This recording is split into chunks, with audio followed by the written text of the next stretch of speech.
So in today's session, we are going to look at our DRM, which is our dermatosis diet. My name is Laura Hughes, and I'm the Veterinary Nurse Development Manager at Purina. So we only have a dog dermatosis diet, so that will be what this session focuses on. So we will cover the science behind the diet, the indications and benefits for the diet, the product description, and the composition. So the skin is the largest organ of your dog's body. It provides a protective barrier against the environment and regulates temperature, gives your dog its sense of touch, and depending on the species and the age, the skin may represent between 12 and 24% of a dog's body weight. 1 metre squared for a 35-kilo dog. And interestingly, about 25% of the body weight of a Shar-Pei puppy is made up of its skin. So just a quick recap on the structure of the skin. So you have the epidermis, which is the top layer of the skin. Its main job is to protect what is underneath. You have the dermis, and this is where everything is happening. Blood supply, nerve endings, hair follicles, and the sweat and sebaceous glands. And then you have the hypodermis, which is the fatty layer under the skin and connects with the underlying tissues.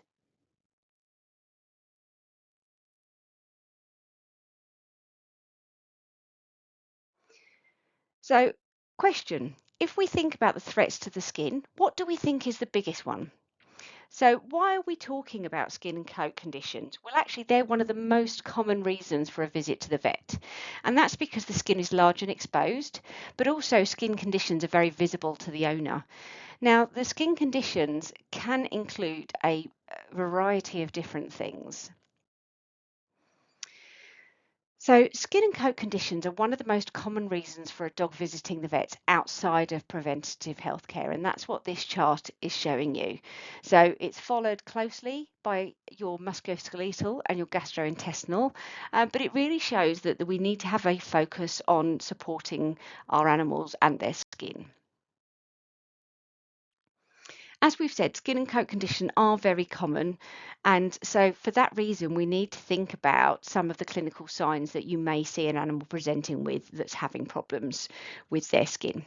So you may see things like pruritus or itching, alopecia, which is where they're losing their hair, those red patches. You might see scabs or crusty areas of their skin. You may see nodules, flaky or scaly patches, discoloration of their coat, hyperpigmentation, or they may have a bad odor. They could have inflammation within their ears or maybe chewing their feet. Certainly for my Vizsla, that's what she does. So the most common causes when we look at skin conditions are parasites and allergy, specifically atopy and flea bites.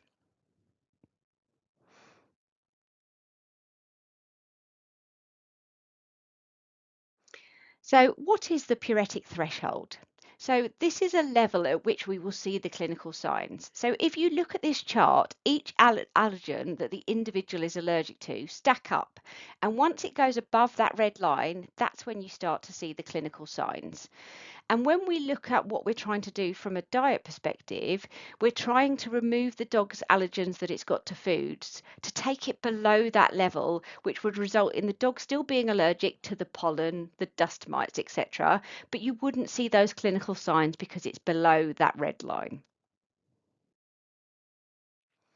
So, what is an allergy? An allergy is usually to a protein and it is a result of an overreaction of the immune system. In order to have an allergic reaction, the animal would need to have been previously exposed to that allergen.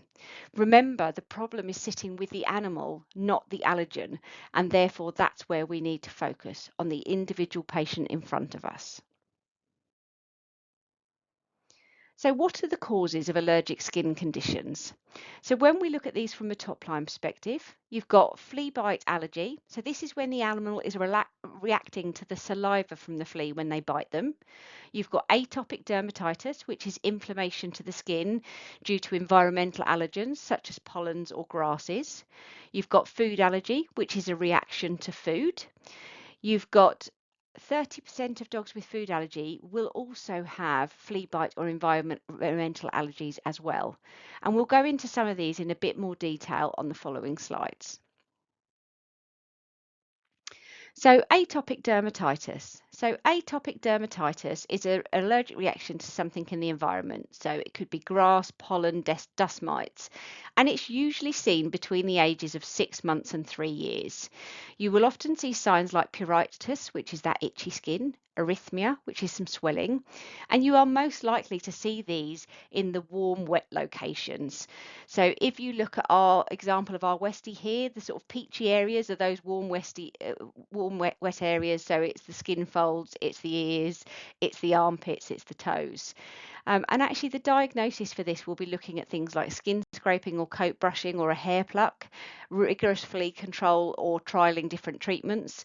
Again, 95% of these are environmental, and looking at fungal cultures and then going down the route of an elimination diet. Then you've got a food intolerance. A food intolerance is much more common and is difficulty in digesting certain ingredients or an unpleasant reaction when you eat them. So you normally see GI signs as a result of an intolerance. Um, we say that it's incidental to a normal ingredient versus food poisoning or toxicity, which is due to an infectious or other agent. So the difference between an intolerance and an allergy can be helpful, but the management strategy is often the same. We are ultimately looking to avoid that allergen. So the immune system has to identify the potential risks, and for some individuals will think that a protein in the food is foreign and therefore trigger a reaction. So when we look at food allergies, they are a lot less common than people assume. And it's also worth noting that food allergies affect 10 to 15% of dogs with allergic skin disease, not 10 to 15% of all dogs. Allergic skin disease affects about 10% of dogs, so less than 1% of dogs have a food allergy, and this figure is even lower in cats. This is an allergic reaction to a protein containing ingredient and will have needed previous exposure to that protein. With a food allergy, you will see skin signs with or without gastrointestinal signs. This is something that is present all year, it's not just seasonal. The most common food allergies are beef, chicken, and dairy in dogs, and beef, chicken, and fish in cats. And that's because these are the proteins that are most commonly used, and therefore the animal will have been exposed to them in the past. So, how does an animal develop a food allergy? So stage one is sensitization. So this is when the animal ingests the protein, the allergen, and it's processed by the immune cells. The antibodies, or the IgE molecules, specific to the allergen are produced, which then attach themselves to the mast cells, ready to recognize that allergen going forward.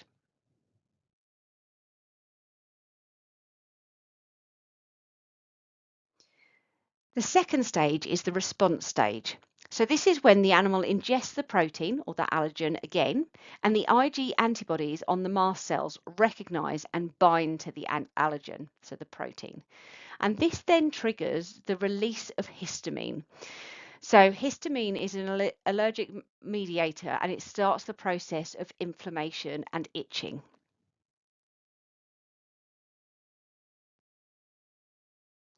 So be aware, many labs offer very expensive blood tests for food allergy, and many vets will still use these tests, but they have been shown to be unreliable and are not recommended by specialists.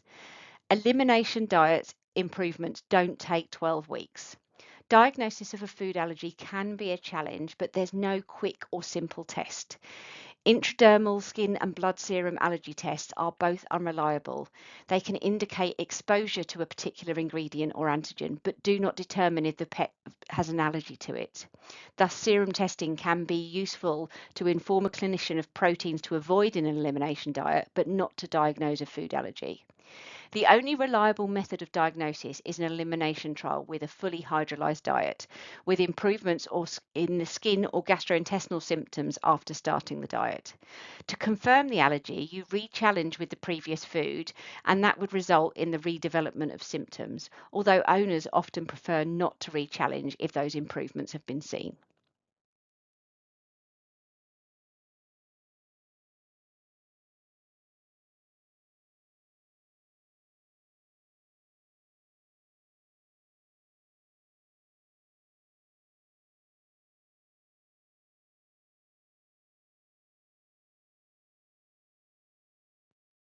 So now we're going to look at what is a hydrolyzed protein.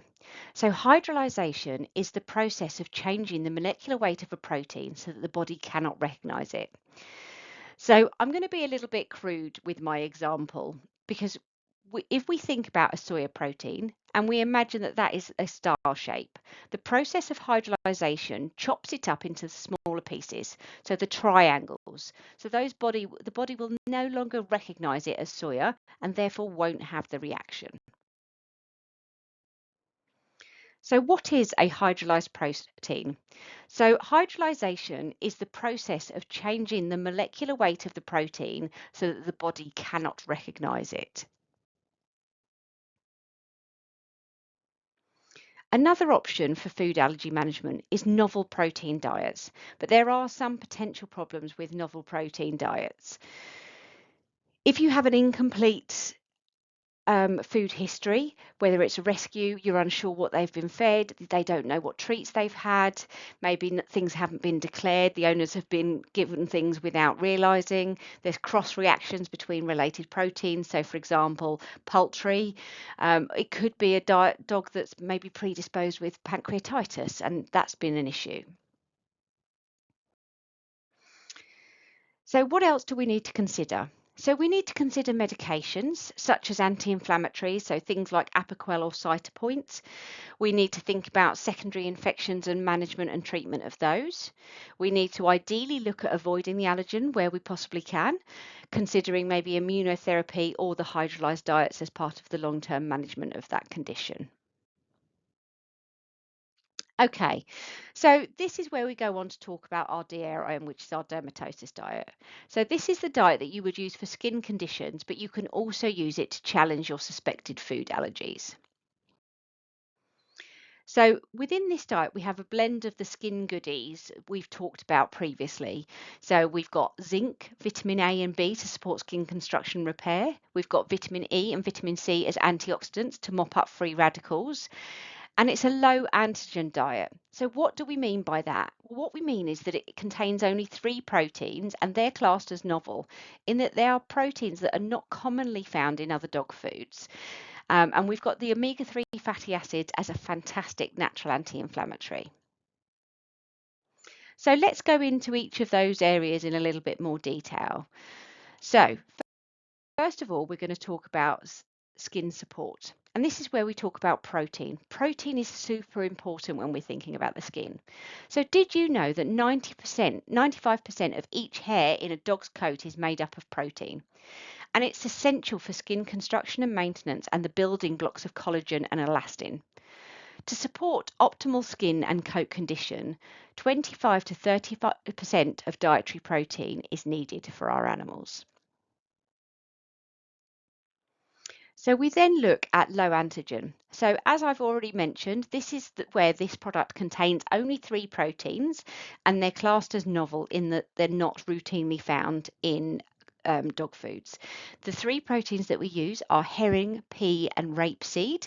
And so if you've got a dog where you have that extensive history and you know they've never been exposed to them, that can be a good diet to use as part of your elimination process.